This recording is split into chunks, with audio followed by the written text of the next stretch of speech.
Hello everyone and welcome back to our channel. So as you are all aware of, we had started with the digestive system.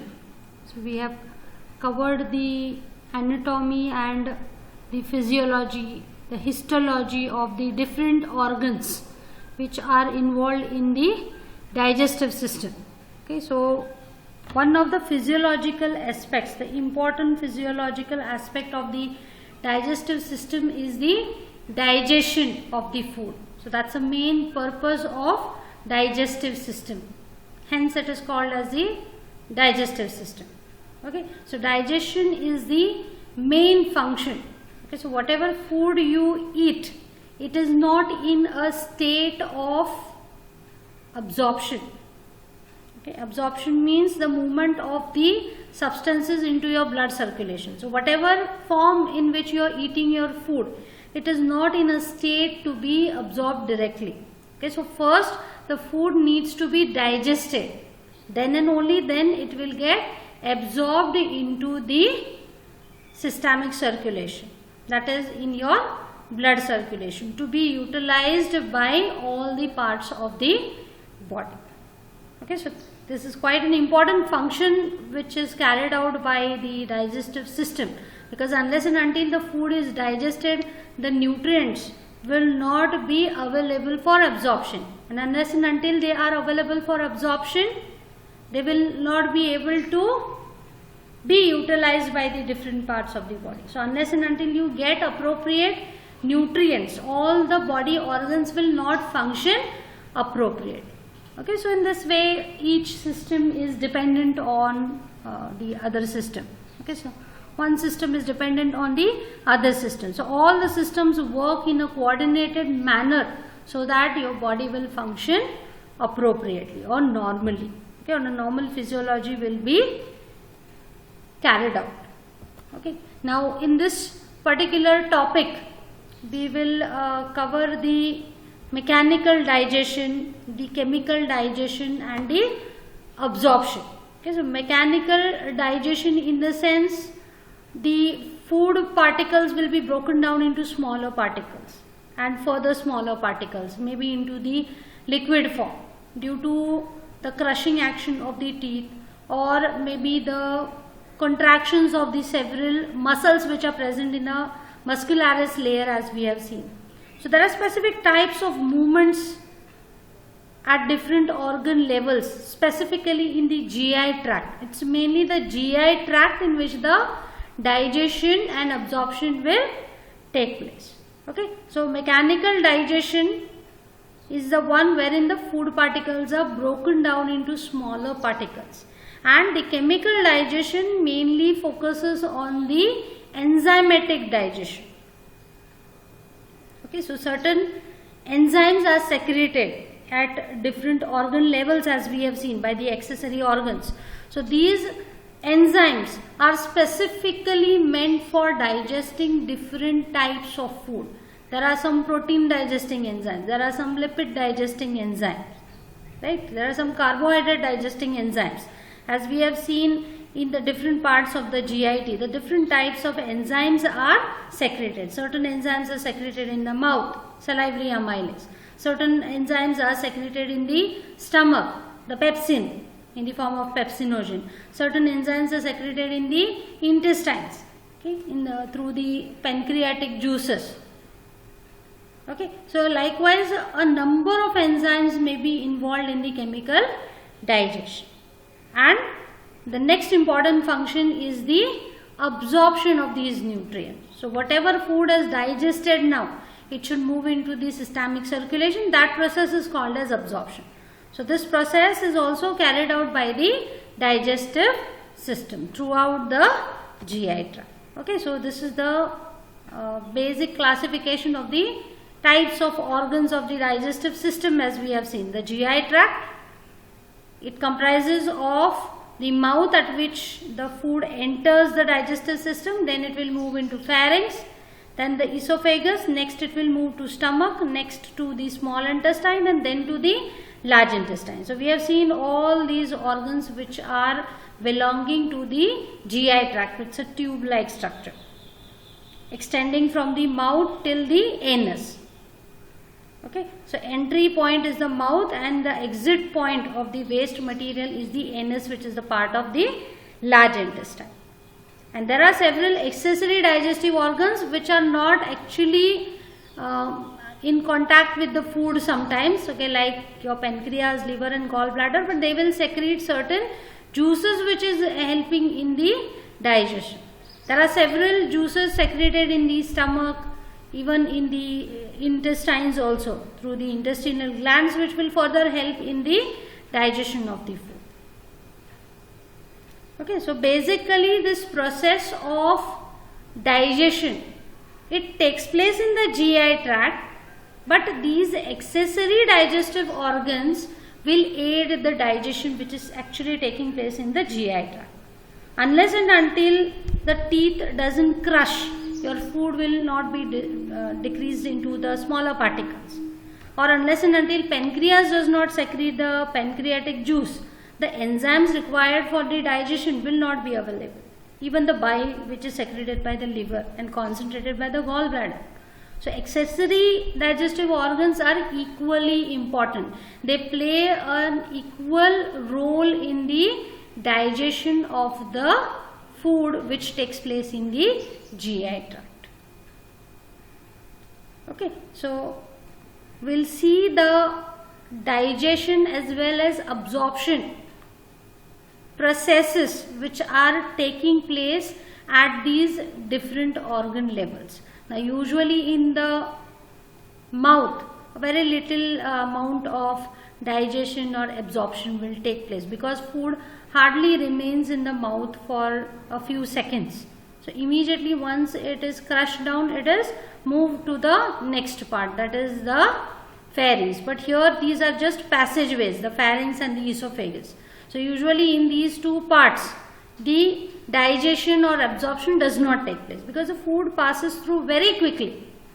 Further, the digestion and absorption may take place in stomach, but to a limited level because here also the food stays for few hours, okay, 1 or 2 hours maximum. Major digestion and absorption process, it takes place in the small intestine and it will continue into the large intestine. So this is the main organ where most of the digestion and absorption processes will be taking place. Okay, so as we proceed with this particular topic, we will discuss the digestion as well as absorption processes at each organ level. And in the meantime, we will be discussing what are those different types of enzymes which are involved in the digestive processes. What type of substance is digested by which type of enzyme. Of course, we have already seen in the secretory part which are the different types of enzymes and what they are digesting exactly. Okay, so it will be just a revision sort of. Okay, now to start with the mechanical and chemical digestion in the mouth. Okay, so we will discuss first the mechanical digestion in the mouth. Okay, so mechanical digestion in the mouth, it takes place by this particular process that is called as chewing, or it is also called as mastication. Mastication meaning is to chew. Okay, so once you take the food into your mouth, what do? You chew it. Do you swallow it as it is? No, you don't swallow it unless and until it is in the liquid form. If the food or whatever soup, say for example, you don't chew it, right, because it is in the liquid form, so you will swallow it directly. Okay, but if the food is in the form of a solid, especially in the larger particles, supposing if you are consuming rice, will you swallow it as it is? It will not get digested properly if you do not chew your food properly. Your elders might have guided you to chew the food appropriately, right, before swallowing. You should chew it properly so that it breaks down into smaller particles before it can be digested. So it becomes easier for the food to get digested if it is converted into smaller particles. Okay, so this particular process of chewing, this is carried out by the teeth. Okay, so teeth will grind your food and it will convert it into smaller particles. So also tongue will also help in this particular mechanical digestion. So what is the function of your tongue? It will help in keeping your food in between your teeth so that it can be chewed appropriately. Okay, chewing process should be carried out appropriately. And in the meantime, your food is also mixed with the saliva, so that whatever dissolved material, the soluble materials, they will get dissolved into the water which is present in the saliva. So food particles, once they are chewed and converted into smaller particles, there are certain food material which can get solubilized into the water which is present in the saliva. Okay, so as this mechanical digestion takes place in the mouth, that is the chewing or mastication, which is aided by teeth and the tongue and the saliva. So your food particles, these are reduced to soft, flexible and easily swallowed mass. This is called as bolus. Bolus means lump. Okay, so by mixing it, by crushing it and by mixing it with the saliva, it will get moistened and it will get converted into soft and easily swallowable mass, and that is called as a bolus. Okay, imagine if you try to swallow the larger particles, will you be able to swallow it very easily? It's not possible, right? So for that matter, this mastication will help you to convert the food in the form of a bolus which can be easily swallowed. So this to do with the mechanical digestion. Now coming to the chemical digestion in the mouth. So chemical digestion, as I have told you earlier, this will be aided by the enzymes. So there are several enzymes which are secreted. We have seen that in the mouth itself there are certain enzymes which are secreted. Okay, so there are two main enzymes which are secreted in the mouth. The salivary amylase, which is a carbohydrate digesting enzyme,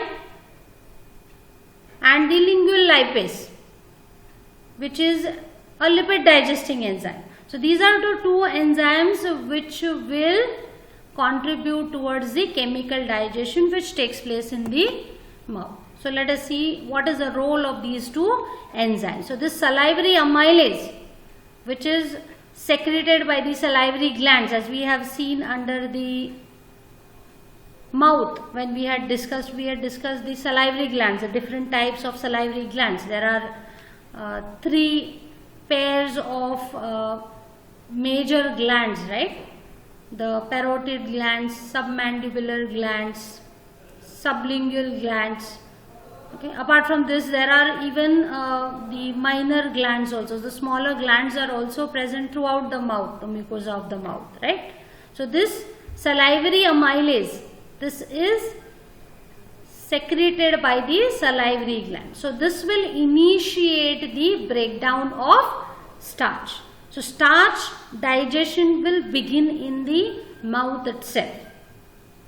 Okay, now usually the dietary carbohydrates which you eat, they are either in the form of monosaccharides or disaccharide sugars, or there may be in the form of complex polysaccharides such as starches. Now, though these variety of the carbohydrates are consumed, only monosaccharides can be absorbed into the bloodstream. Okay, so there is a need to further digest the disaccharides and the polysaccharides, right? So unless and until these are converted into monosaccharides, they will not be able to absorb, right? They will not be absorbed into the systemic circulation. Okay, so the function of the salivary amylase is to begin the starch digestion by breaking down the starch into smaller molecules like disaccharide maltose or trisaccharide known as the maltotriose, and short chain glucose polymers called as alpha dextrin. So starch is further broken down into maltose or maltotriose or alpha dextrin by these salivary amylase. Okay, but the problem is that the food remains in the mouth for a very short duration, right? So usually you chew the food very quickly and within few seconds you swallow it, right? So this much time is not sufficient for the starches to be broken down into the mouth. Okay. However, this salivary amylase, which has started the digestion of starch in the mouth, it will continue to digest these starches even when it reaches the stomach. Okay, so after it is swallowed, when it is in the stomach, still this particular enzyme is active. It remains active for about another hour. Okay, so once it gets completely mixed with these acids, it will get inactivated. So for round about 1 hour, this enzyme can remain active in the stomach unless and until it comes in contact with the acids which are present in the stomach. So till then it will continue to digest the starches even when it reaches the stomach. Okay. Apart from this, there is one more enzyme, that is lingual lipase. So this particular enzyme is secreted by the lingual glands, the salivary glands which are present in the tongue. So as the name implies, this particular enzyme, it is a lipid digesting enzyme. Okay, so it will break down the dietary triglycerides into fatty acids and diglycerides. Triglyceride is a molecule which comprises of glycerol, to which 3 fatty acids are attached. Okay, so it will get converted into free fatty acids and diglycerides. So one fatty acid molecules will be removed from there and it will get converted into a diglyceride. Now the speciality of this particular enzyme is that it gets activated only when it comes in contact with the acidic environment of the stomach. Okay, so the digestion by this lingual lipase, which is secreted by the salivary glands in the mouth, actually starts digesting the lipids only when it reaches the stomach, because it gets activated only in the acidic environment. Salivary amylase, it will start digestion of starch in the mouth itself, but it will continue in the stomach. But lingual lipase, it does not start the lipid digestion in the mouth. It's not active. It gets activated only when it reaches the acidic environment in the stomach. Okay, now coming to the mechanical and chemical digestion in the stomach. Okay, now as we have seen the mechanical and chemical digestion in the mouth, absorption part is not applicable because the food moves to the mouth very quickly, very less time is available. So absorption process in the mouth is negligible. Okay, now coming to the mechanical and chemical digestion in the stomach. Okay, so first we'll discuss the mechanical digestion in the stomach. Now, once the food reaches into the stomach, it stays there for quite a long time. Okay, so after a few minutes, however, a type of movement will become, okay, due to the contractile property of the smooth muscles which are located in the muscularis. Okay, so there will be gentle rippling peristaltic movement. We have seen the peristaltic movement when we have seen the deglutition part, right? Swallowing part. So there is a specific way in which the longitudinal and the circular muscles will contract so that the peristaltic movement will take place. So the food will start moving in the forward direction. So similar type of movements will be initiated after a few minutes of entry of your food into the stomach, and such type of movements are called as mixing waves.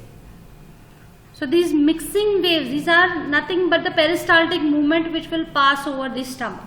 Every 15 to 25 seconds a mixing wave will be generated, which will pass throughout the stomach. Usually these type of movements are very little in the fundus, which is the superior part of the stomach. It actually is meant mainly for the storage. Okay, so these waves, they will macerate the food. Okay, so they will churn the food and they will mix it with the secretions of the gastric glands. So there are gastric glands which will secrete the gastric juices. So these mixing waves will also help in mixing. They will not only macerate, but they will also help in mixing the food content with the gastric juices. So because of these mixing waves, because of this mechanical digestion, the food, smaller food particles which have reached the stomach now, they will be reduced to a soupy liquid called as chyme. Chyme means juice. Okay, so far the food was in the form of smaller particles, right? But now the stomach has converted into soupy liquid by means of these mixing waves, and the food now which you have swallowed, it has got converted into something called as a chyme. Okay, so now as the digestion proceeds in the stomach, more vigorous mixing waves will begin in the body of the stomach, that is the middle part. So it will get intensified as they reach the pylorus. So they will get intensified, these waves will get intensified as they reach the pylorus. This, okay, so stomach is divided into 4 parts as we have seen. The beginning part is called cardia, fundus, where majorly storage will take place, middle portion is the body, and the last part is the pylorus. Okay, now usually because of these movement, there are smooth muscles located, right? There are different layers of smooth muscles, circular, oblique, longitudinal in the muscularis. So these smooth muscles will contract in a specific way so that these waves, okay, they will travel from the cardia towards the pylorus, mixing waves. Okay, now as these mixing waves are passing across the stomach, they will push a small amount. They will of course convert it into the chyme, and as the contraction reaches the pylorus, a small quantity of the chyme will be passed into the duodenum. Now usually this opening of the stomach into the duodenum, it is guarded by the pyloric sphincter, right? So almost unless and until the food reaches the stomach, this particular pyloric sphincter is closed. Okay, almost every time it remains in a closed form. Okay, but as the food reaches the pylorus, because of each mixing wave, the mixing wave will push the food towards the or the chyme towards the pylorus. So as it reaches towards the pylorus, this pyloric sphincter will open, and round about 3 ml of this chyme is pushed into the duodenum through this pyloric sphincter. So this particular process of movement of food or pushing the food or the chyme more appropriately from the stomach into the duodenum is known as gastric emptying. A process called as gastric emptying. Gastric, that is stomach. Stomach is getting emptied into the duodenum. Okay. Now because of these mixing waves, continuously there is movement of this chyme. Now due to this mixing wave, some of the chyme, it will be pushed in the backward direction also, back into the body. Okay, so likewise this movement of the food within the stomach or the movement of this chyme within the stomach, it will help in breaking down of the food material into still smaller particles. So further, when next wave comes, it will push the next amount of chyme forward into the duodenum. So likewise, there will be continuous emptying of the content of the stomach into this duodenum.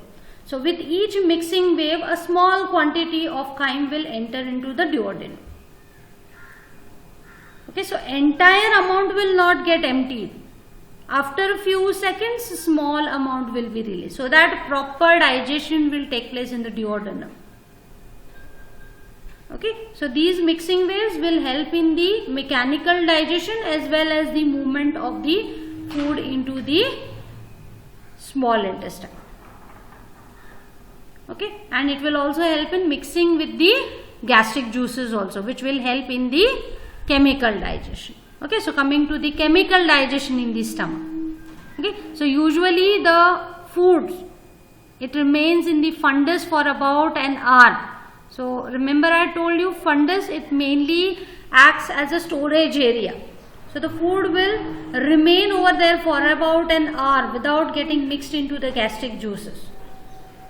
So this particular enzyme, salivary amylase, as we have seen, it continues to digest in the stomach. Why? Because it remains in the fundus unmixed with the gastric juices. Remember, it gets activated only when it comes in the acidic gastric content, right? So till it remains in the fundus, this enzyme will continue to act on the food and continue to digest the starches. However, because of the churning action of this mixing waves, it will mix the chyme with the acidic gastric juices and it will inactivate the salivary amylase. But what will happen to the lingual lipase? As it mixes with the gastric juice, lingual lipase, it requires the acidic pH to get activated, right? So this enzyme will get activated and it will start digesting the triglyceride into fatty acids and the diglycerides. Okay, now coming to the different aspects which are responsible for the chemical digestion. Acid, which is secreted. Okay, so in the stomach acid is secreted, right? So it provides the ideal environment for the digestion. Acid may not be directly involved in the digestion, it may not catalyze the digestion actually of certain food material, but it helps to provide the ideal condition for several enzymes to get activated. Now let us see how this acid is secreted and how it is controlled. Usually acid, that is HCl, hydrochloric acid, is produced in the stomach. So it is secreted by the parietal cells. This is a parietal cell which is shown over here. So this is the lumen of your stomach. Chyme is present over here. So these are the parietal cells. So this is the lining of epithelial tissue, and here in the neighboring there are present the blood capillaries. Okay. Now these parietal cells, they will secrete this hydrogen ions and chloride ions separately actually into the lumen. But they will combine and ultimately they will form the hydrochloric acid. So as such HCl is not secreted, but it is secreted in the separate ionic form. H plus ions will be released separately and the chloride ions will be released separately. Now let us see which are the transporters responsible for release of this two ions. So there are proton pumps which are located in the apical membrane of the parietal cell. This is the apical membrane, right, which is exposed to the lumen of the stomach. So there are proton pumps which are present. H plus ion is called as a proton. So there are proton pumps which will help in movement of this H plus ion into the lumen. So this is powered by H plus K plus ATPase. So it has an enzymatic activity, ATPase, so that it can hydrolyze the ATP. ATP, it's a source of energy, as you are all aware of. So ATP will get hydrolyzed into ADP, and that energy which is released by the phosphate, that will be utilized to transfer this H plus ion from the cytosol of the parietal cell into the lumen of the stomach. And in turn, one potassium ions will be brought inside the cell. So this is an antiporter. Both the ions are moving in the opposite direction. And at the same time, there are chloride ions, there are potassium ions which are diffusing the chloride and potassium ions into the lumen. So here H plus ions are released with the help of this proton pump, and chloride ions are released into the lumen with the help of the chloride channel. Okay. Now, from where this H plus ion is obtained? Okay, what is the source of this H plus ion? Okay, so this H plus ion, it is generated from the carbonic acid. carbonic acid which is formed by combination of water and carbon dioxide in the presence of this enzyme, carbonic anhydrase.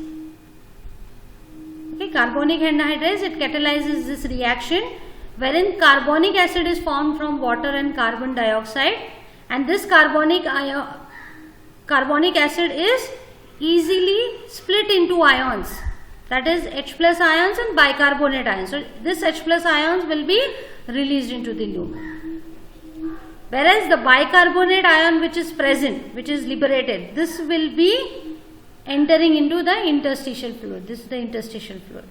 So there is one more transporter over here, chloride bicarbonate antiporter. So it will move the bicarbonate into the interstitial fluid. In turn, it will take up one chloride inside this cell, and this same chloride is released into the lumen. So this is the source for the H plus and the chloride ions, and that's how the acid is secreted in the stomach. Okay, now what stimulates the secretion of the HCl? So there should be some regulatory aspects, right, which should control this HCl secretion. So there are three regulatory aspects which are controlling this HCl secretion by the parietal cells. That is acetylcholine, that is ACH, which is released from the parasympathetic neurons. The gastrin, which is secreted by the G cells which are present in the lining of the mucosa, and the histamine, which is actually a paracrine substance which is released from the mast cells. Histamine, it is a mediator of inflammation, a very important mediator of inflammation. So this also can control the release of the HCl. Okay, so actually acetylcholine and gastrin, they stimulate the parietal cells to secrete more and more HCl in presence of histamine. Okay, so what you can conclude, histamine, it acts synergistically. All these three act synergistically. So histamine will enhance the action of the acetylcholine and gastrin, so that more and more HCl is produced. So there are receptors which are located for these three. The acetylcholine binds to the acetylcholine receptors, the gastrin has a specific gastrin receptor, and histamine has a specific histaminergic receptor to which they bind, and in turn they will stimulate the release of the HCl into the lumen of the stomach. Okay, so this to do with the regulation. Now this acid which is released in the stomach, it will kill the microbes in the food. Further, it will partially denature the proteins in the food. Okay, it will stimulate the secretions of certain hormones which will help in increasing the flow of bile and pancreatic juice. So it will help in the digestion. Certain enzymes are activated only in the acidic pH. Okay, so that's the role of HCl in the digestion. Okay, now enzymatic, the actual enzymatic digestion of the proteins will start in the stomach. Okay, so this is to do with the role of HCl. So it helps in activating several enzymes. Okay, now let us come to which are those different enzymes which are secreted in the stomach which will help in actual chemical digestion. So pepsin is one of the proteolytic enzyme, that is protein digesting enzyme, which is secreted by the chief cells. So this pepsin, it will break the peptide bonds between the amino acids. Okay, so it will start cleaving the peptide bonds so that amino acids, the proteins gets converted into smaller fragments and amino acids. Okay, usually this pepsin, it is active in the acidic pH of the stomach. So again, HCl is providing a favorable environment. Usually in the higher pH, it is inactivated. It's active only in the acidic pH. Okay, now this pepsin, why doesn't it digest the chief cells? That's because it is secreted mainly in the inactive state, that is pepsinogen. It is released as a pepsinogen. So it does not digest the chief cells. So only when it comes in contact with the acidic pH in the stomach, it will get activated into pepsin. Only when it comes in contact with the hydrochloric, the acidic pH which is created due to the hydrochloric acid. So also there is a protective layer, 1 to 3 mm thick layer of an alkaline mucus is present, which is secreted by surface mucus cells and mucous neck cells. So they will protect the epithelial cells of stomach from getting digested by the pepsin, which is activated. Okay. Then apart from this, there is one more enzyme which is released in the stomach, that is gastric lipase. There was lingual lipase which was secreted by the salivary glands, which actually gets activated in the stomach. But in stomach also there is one more enzyme, lipid digesting enzyme, that is gastric lipase, which will split the short chain triglycerides into the fat molecules, so that they will get converted into fatty acids and monoglycerides. Remember, the lingual lipase, it digested the lipids into fatty acids and diglycerides, but this gastric lipase, it is converting the triglycerides into monoglycerides. Okay, so monoglyceride, it will comprise of the glycerol molecule to which only one fatty acid is attached. Okay, so usually this enzyme, it also requires an acidic pH, which is again made possible because of the presence of HCl. Okay, so this is to do with the mechanical and chemical digestion in the stomach. Then coming to the absorption in the stomach. Okay, now again the food will remain in the stomach for very little time, say 1 or 2 hours, but very limited amount of absorption of these nutrients will take place from the stomach. That's because the epithelial cells are impermeable to most of the material.